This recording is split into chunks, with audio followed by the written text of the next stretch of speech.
以把斜口钳用手把这里抠开来，从这里下手抠开来，抠开来以后呢，然后手从这里两只手从这里把这个板呢拉开来，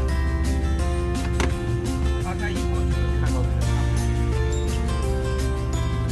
这里有一个锁扣啊，按下去，然后这个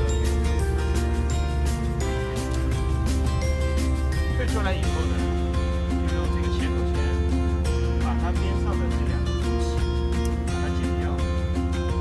如果说不剪呢，也是可以直接硬插的。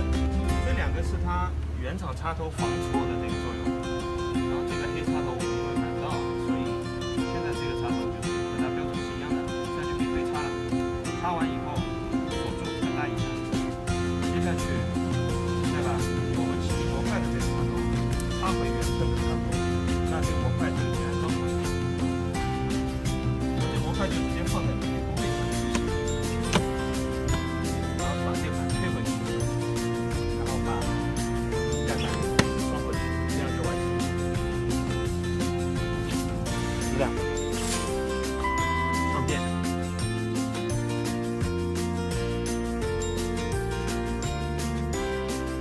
然后就能看到这个荧幕会自动显示，这个启停已关闭。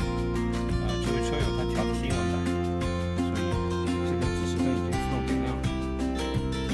好，我们的启停模块就介绍完毕了。